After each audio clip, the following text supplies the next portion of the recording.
afternoon, morning, whatever it is for anybody.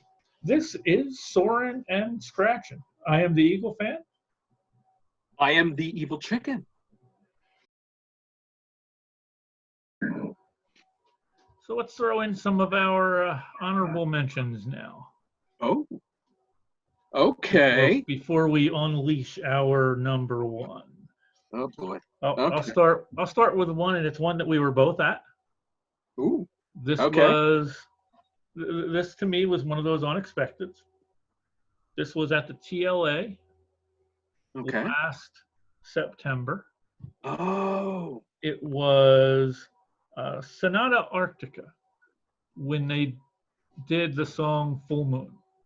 And the singer sits down, lets the crowd sing along to start, and then they kicked in. That was just one of those points I'm like, okay, everything really came together for me for that concert at that moment in time. That was awesome. That was an awesome thing to see and to experience. An excellent choice for a moment. June 19th, 2010. Mr. Weird Al Yankovic. People, you got to understand, Weird Al and his band are friggin' excellent musicians. I kid you not.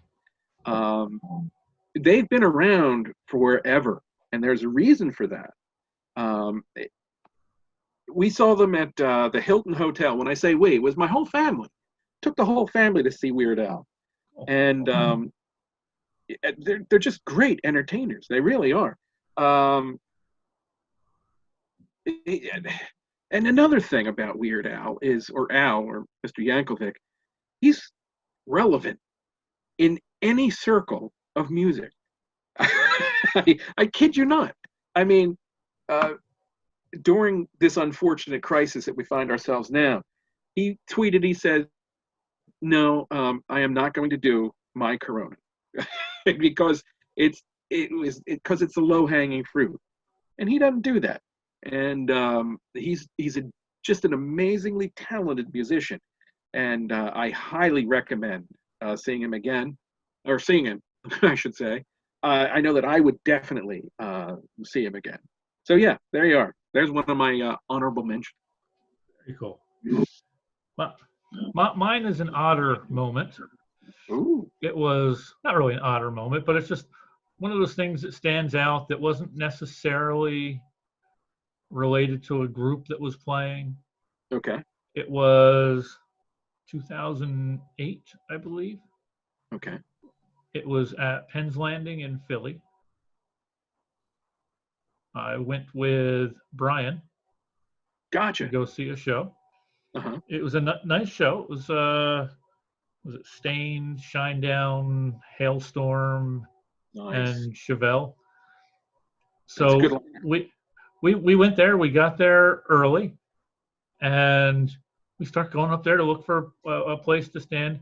Now, both of us are coming off of back issues at that point in time. Oh, gee. I wasn't sure if I was going to be able to go, but my back got good enough, so I went. So it's all just standing room there. There's bleachers back a little ways, but you're back some for that.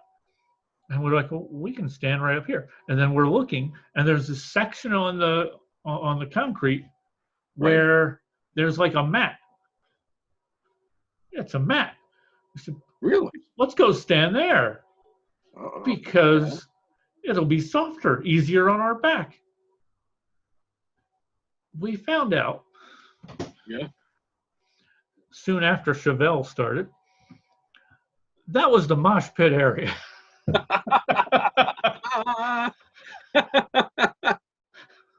Yeah, that wasn't.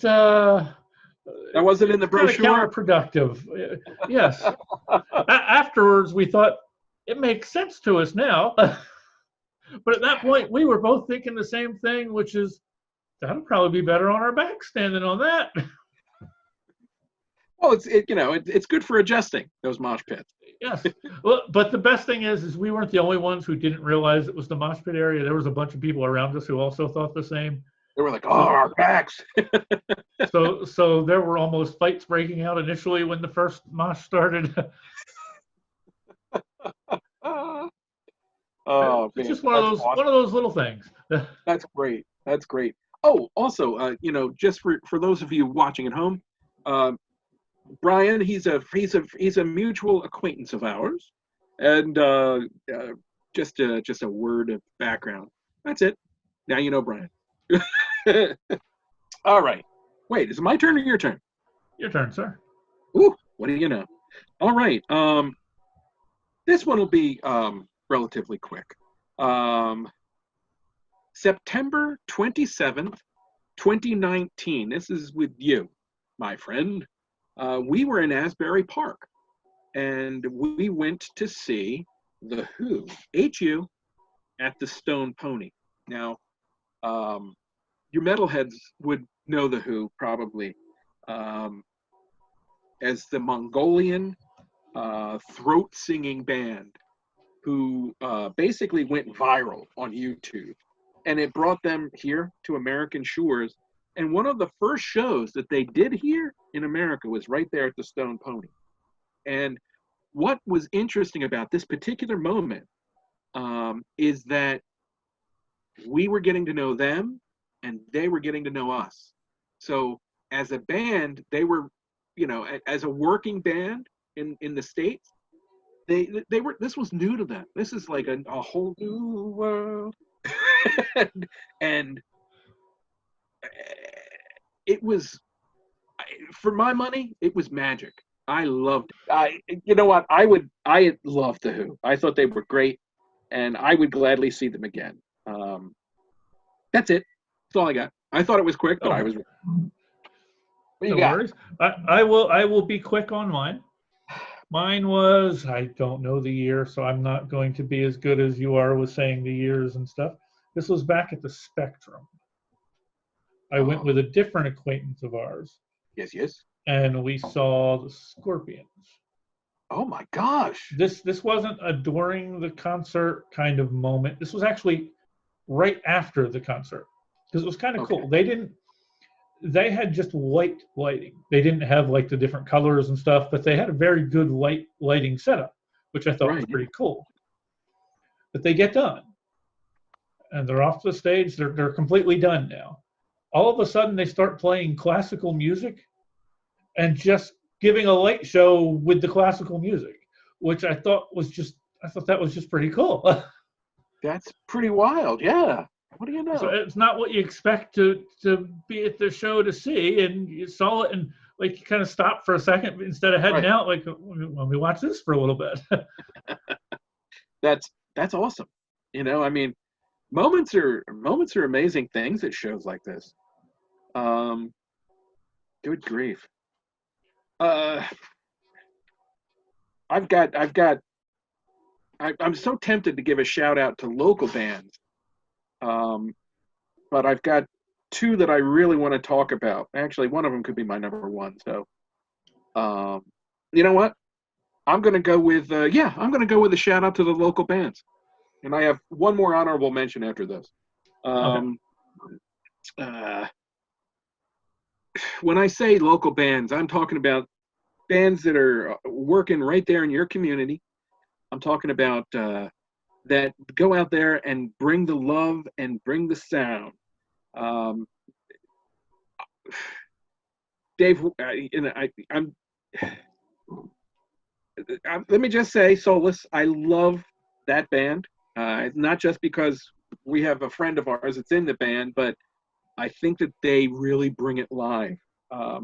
Especially the second time we saw them. I thought that uh, they deserve to have headliner status, and that's basically what they had the next time we saw them, and the second time we saw them. And I can't wait to see them again. If you get the chance, get out there, support local music. Just go. Um, there's another band, Boathouse Row. Believe Don't it or know not. them. Oh, dude, you know what? You got to come with Linda and I when they open the shore, because you guys would so dig it. It's basically it's yacht rock. What they do is just that those smooth sounds from the early '80s.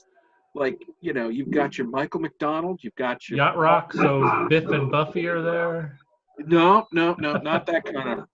No Biff and Buffy, but it's just smooth sounds. Like the saxophone is great, the keyboards are great, the vocals are great. It's just this. I don't know how to explain it. Let me put it this way: it's just a local band, and they're out there and they're having a blast. See them. So yeah, just go support local live music. That reminds me of Weed Eater. They're not really local, but they're definitely a live band. Get out there and go see some shows. That's it. There you go. Great Okay, moment. well, I will add my final two moments together. Ooh. They were both in Atlantic City. They were two different moments, but in both cases, a Don Henley show was involved. The one was just plain and simple, nice and easy. It was we weren't even actually in the concert. It was we went and he was playing, and we basically stayed on the boardwalk and just listened to the show. Remember that? Yeah. That I thought, while not a true concert moment per se, but it was a nice moment because we weren't the only ones doing it. Oh no. There were dozens and dozens of people that were just outside and hanging out, and I thought that was an awesome moment. The second moment was after a show of his, Yeah. and one Susanna Hoffs was the opening act. So I've got to give her a shout out. She did good, much better than I expected. Oh, she was phenomenal. I knew her from the Bangles and thought, kind of poppy, but actually it wasn't. It was good. She was great. Yeah.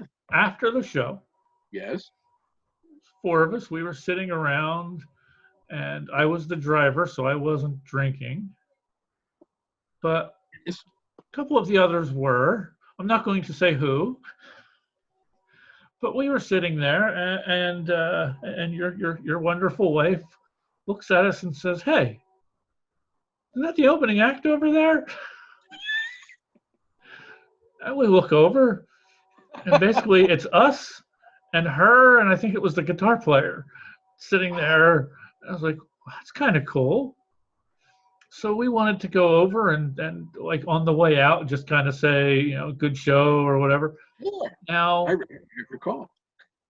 Your wife Linda and I were the two who were not inebriated. Yes. Yes. I think that's the correct word, Dave. I just remember us walking over, and I remember the first person walking up and just going, "That was a good shot." And the look on her face was that of oh God. And then the next person behind that person simply went,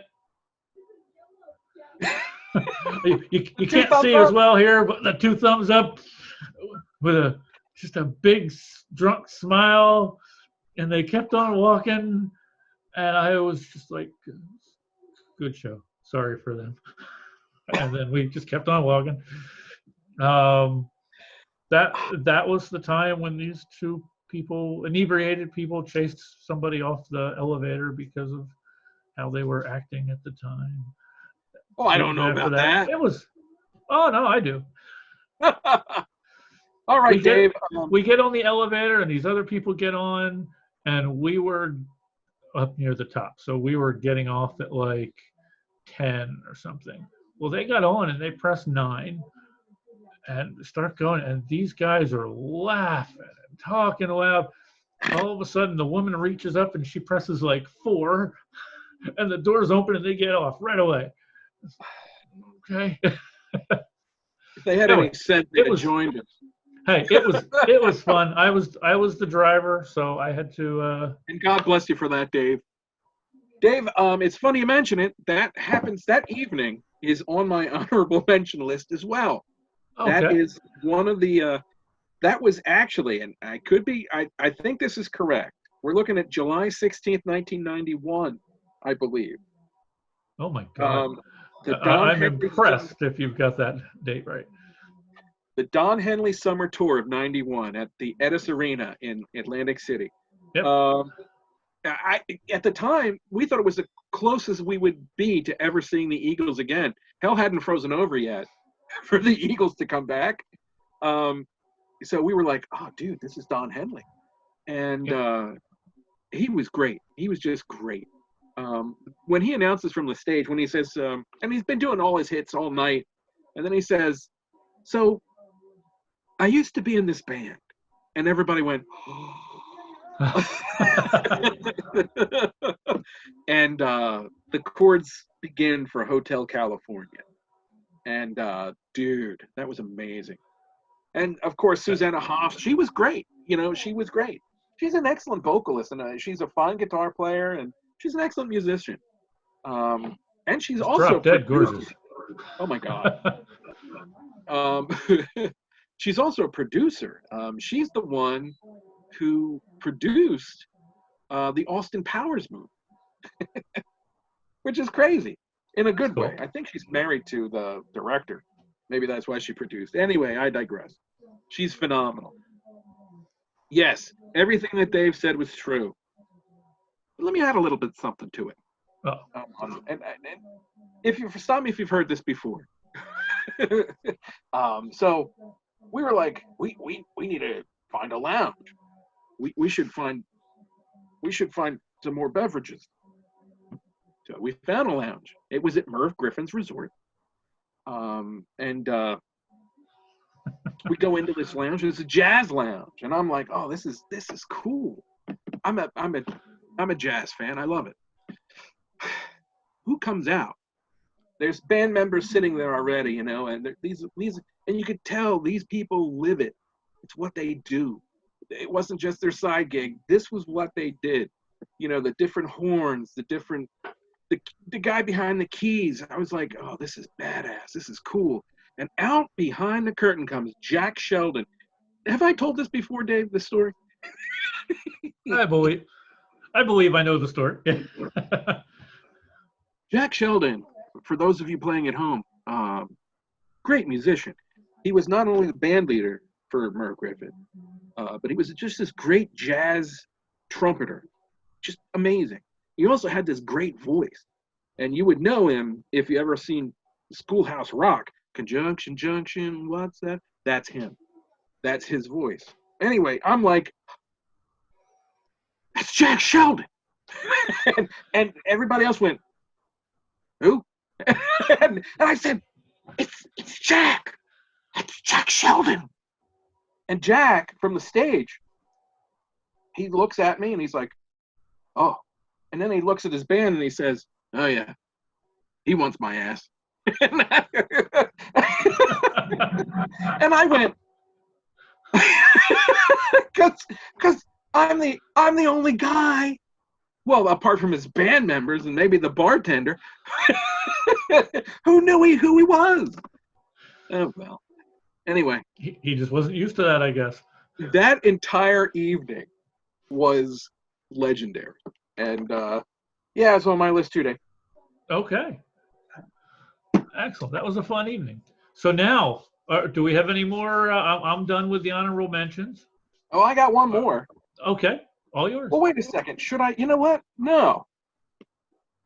I'm going to make that my number one. Yes, we're done. Okay. So here is our top moments at a concert. And I am going to put a caveat into that I can remember at the moment. Many of these came up like, oh, I forgot about that one, and I forgot about that one. This is one that Evil Chicken here was not at. Fair enough. This was at Camden. Okay. With my daughter, my oldest daughter. Cool. She had never seen Shinedown. She wanted to see Shinedown. So we went to go see Shinedown, and a couple other bands were playing that night as well. Gotcha. And there's a point in Shinedown show where they just get done singing, and he's up there talking. He starts saying something, and he's like, hold on, I'll be right there.